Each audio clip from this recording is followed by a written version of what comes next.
everybody? It's Car here. Today we have a video on why I hate Goku now. Now I know what you're thinking. Me? Hate Goku? I mean, is it possible?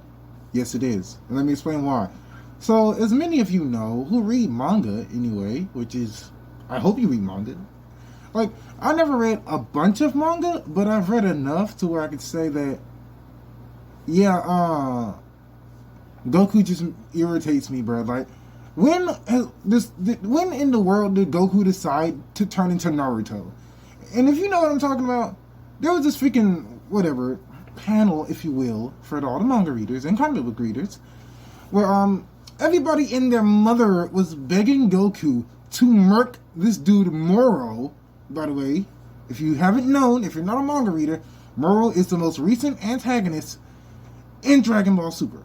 He's awesome. Design, awesome. A1. I don't care what nobody says. Fight me. Anyway, let's continue. It's just like Goku has always been known to pull some BS, you know. And if I may use some examples, given the sense of being the Cell, blowing up freaking Cell on King Kai's planet without his permission. And there's probably many more, but we're going to stick to, and my final point would have to be, the most recent point, of course, given the sense of being immoral. A dude who was known to legally be on death row by the Galactic Patrol. The only reason he was still alive is because no one was strong enough to kill him. And then they literally was working for the guys, and then Goku's all like, I'm going to fight him like an Earthling, or some bullcrap like that. And I'm like, we all know where this is going. He's going to pull some Goku BS, even though, why? This doesn't make any sense. He was shook by this man early on in the arc. Like, he knew what time it was. And also, can I just speak on the irony of me talking about our favorite silver-haired dude, and I'm wearing an all-white shirt with an awesome graphic design on it. Don't know who it's from. This shirt was a gift, I believe. So, I got it a long time ago. That's why I said believe. Anyway, it's just like, can somebody explain to me why Goku thought talking no jutsu was going to work, even though this dude has been ruthless and literally put his hand through his chest, his pectoral. This one right here. That pectoral, he just pushed a hole through it. And you're still thinking, yeah, I could save his soul. Like, Vegeta was even ready to murk him, even though he was on some bullshit too, except this time, he was just like having a midlife crisis or whatever, and all like, oh, if I go, then you're going first. And I'm like, Vegeta, we get that you're having a moment, but can you chill out with the BS, please? End him now. Like, so he can go there to meet up with you.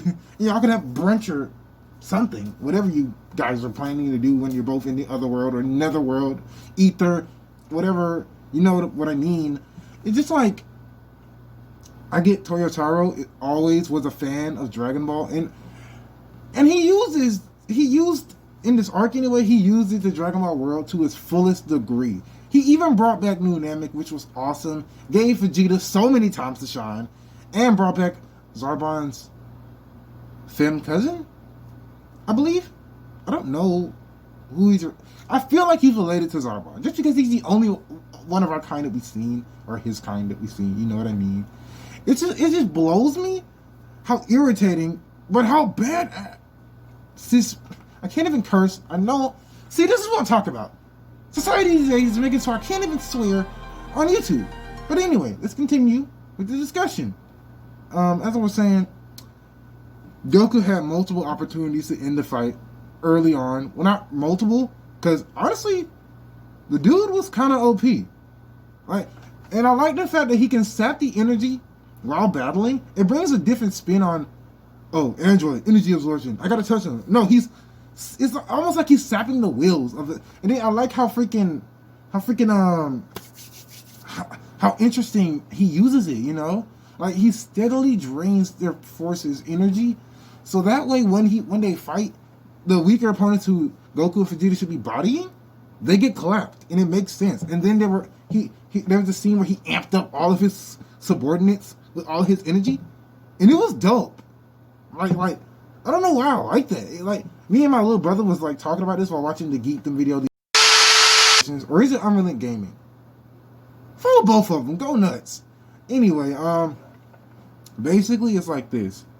Dude was awesome. Like it made. I was talking about this with my brother. I was like, dude, I would love to work for Moro. Like, he seems like a pretty chill boss. Like, he's breaking me out of the slammer, so I don't gotta drop the freaking soap. And he giving me a power boost whenever I need it. Yes, sir. And he was just like a chill dude. Like even with the small stuff that you notice with his interactions with his people, you know, he actually has a relationship with his people. Until they threw that away for this standard villain all the time, big bad guy, no soul, no remorse type stuff. And that was a little irritating. But like all that character development just gone out the window. But also another thing, I really truly loved the entirety of Vegeta's training. And also they literally like brought more depth to Goku's training when he was on Yardrat. You know, not much, but they brought it up. So, you know, they didn't forget about it. But again, I could watch a whole arc with Vegeta doing stuff in space. I don't know why. It's just interesting to me. Because Vegeta knows more about the galaxy than pretty much all of the other Z fighters. Yeah, pretty much more than any other Z fighters. Because he's been in space most of his life. And I like that. Anyway, back to complaining about Goku. You idiot! You keep having chances to end him. They keep telling you. Literally, everybody was like, kill him. Jaco, kill him. Whis, even, kill him. Everybody was like, end this dude.